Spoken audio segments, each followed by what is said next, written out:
තුන් දෙනයි කවුරු දින්න මොකද කරන්නේ? මට කීයක් දෙනවද? අන්න. ඔබට පහක්. මම තමයි බබාගේ බාප්පා. Hello, Masterchef Sri Lanka Season 1 behind the scenes. මේ තියෙන අපි Masterchef Sri Lanka Premier Night එකට අපි ready වෙනවා. අපි කට්ටිය ඔක්කොම එව්වා එක එක කෑම දෙක තුනක් ඇතර මෙවේ. chef පීර අපේ ගොඩක් උදව් කරා. මේ ඉන්නේ කට්ටිය තමාරා ශනිලා.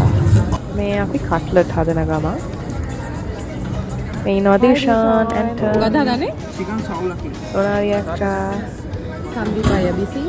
ඔයා මොනවද කරන්නේ? චොප් කරනවා කොන්ටෙස්ට් කරලාට අපි හැමදාම කන්න දුන්නා මේ වෙනවා. ආයි අද මේ මගේ රෙසිපි ටිකක් තමයි යන්නේ ඉතින් මම රෝල් බලනවා. ඔයා තමයි බලන එක කියලා නේද? ඒ සිංගල් බ්ලෙන්ඩර් එක හොඳයිද? අනේ ඔයා හරි ලස්සනයි. කරන්න කියලා. සුපර්වයිසර්. මෙයා බලන්නේ ලොකු ඒවාද හදන්න පොඩි ඒවාද කියලා. මම නිකන් ඔයානේ මේ ඔක්කොම කරන්න ඕන විදිය කියලා තියෙනවා. මේ ඒගොල්ලන්ගේ ඉන්ස්ට්‍රක්ෂන්. ඔව්. ආසික් මොකද කරන්නේ? මම කනවා. මෙයා තමයි පොඩ්ඩක්. ඒක හොඳයි. ඒක මාත් එක තමයි කරන්නේ.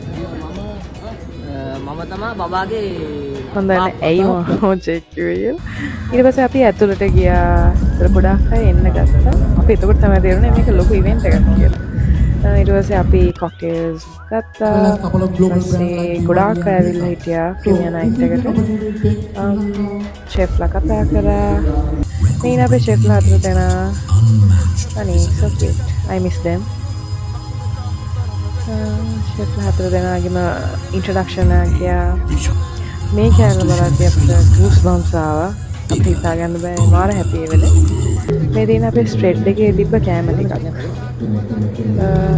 ගොඩාක් කෑම තිබ්බා මේක චිකන් කරි එකක් රයිස් එකක් ආ තියෙන පූජනයේ චොක්ලට් බිස්කට් පුඩින් එක රහමරහයි එක පැස්ටා එකක් තියෙනවා මේ අර්ජුන් එක නටනවා ස්ටෙෆනි ඊට පස්සේ අපි කට්ටිය ඉන්නවා බලන්න පටන් ගන්නවා ඔක්කොම ශනිලා බඩගින්නේ ස්ටාජිත් ගම්ලා තියෙනවා මේ අපි ඔක්කොම ඩාන්ස් කරනවා පොඩි ෆන්නක් අරගත්තා හරියට හම්සියක් ඊට පස්සේ මේ ඉන්නේ ඔක්කොම production team everyone is there මේ තියෙන අපි පස්සේ එපිසෝඩ් එක බලලා එකතු වෙලා මෙතන කට්ටියගෙම ප්‍රශ්නයක් කවුද දිනන්නේ? ඔයා කියන්නේ කවුද දිනන්නේ? අපි තුන් දෙනාගෙන් කවුද? හරි හරි තුන් දෙනයි කවුරු දින්නොත් මොකද කරන්නේ? මට කීයක් දෙනවද? අන්න. ඔබට පහක්. හරි. ඔය දාන්න එපා. Then we had the scenes video again and come bye.